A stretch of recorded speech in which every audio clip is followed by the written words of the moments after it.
आपको इस वीडियो में मल्टीपल इन्फ्लामेटरी कैल्सिफाइड ग्रेनुलोमा के बारे में आपको बताएंगे। जैसा कि फिगर में दिखाया गया है, यह डिजीज या यह बीमारी ब्रेन में या फिर लंग्स में, लीवर में, स्प्लीन में कहीं पर भी बन सकती है।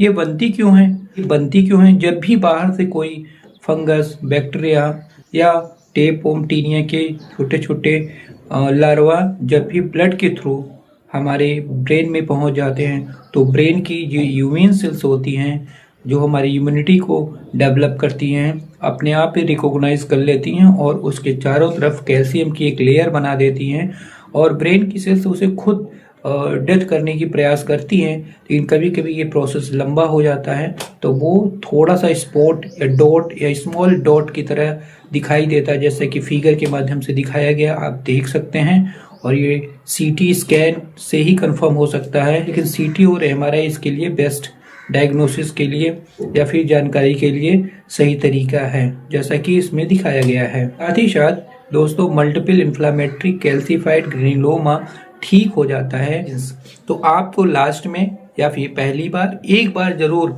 होम्योपैथी डॉक्टर से कंसल्ट जरूर करना चाहिए, क्योंकि इसका बेस्ट ट्रीटमेंट किया जा सकता है।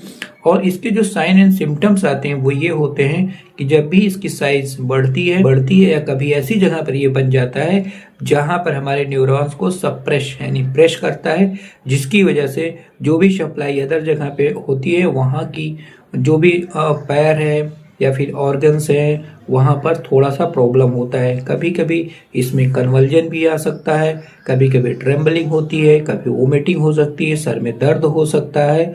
और इसके साथ ही साथ ये सारे सिम्टम्स को कैलकुलेट करके या फिर रिपीटराइज करके एक अच्छी दवा होम्योपैथी की दी जाए, जिसकी वजह से आपको बहुत ही आराम मिल सकता है। और मैं आपको सभी लोगों से कहूँगा कि एक बार जरूर अपने न्यूरो डॉक्टर से तो कंसल्ट करिए, साथ में होम्योपैथी डॉक्टर्स को भी दिखा दिए, जिसमें इसका बहुत ही अच्छा इलाज है।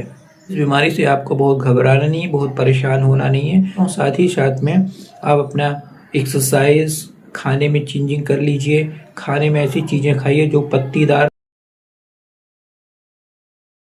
वो भी आता है, तो उसमें टेपवोम के लार्वा होने के चांसेस ज़्यादा होते हैं। जब एक्सेस मात्रा में हमारे पेट में टेपवोम के लार्वा हो जाते हैं, तो वो ब्लड के थ्रू ब्रेन में पहुंच जाते हैं, तो वहाँ पर से न्यूरोसिस्टिक सर्कोसिस हो जाती है। जिन पेशेंट को कोई इशू इस तरह का है, वो डॉक्टर से कंसल्ट कर लें, क्या खाना है क्या नहीं खाना है, फिर कैसे एक्सरसाइज करनी है। धीरे धीरे करके होम्योपैथी दवा आप लें और ये बहुत ही अच्छे से ठीक हो जाता है। Thank you so much.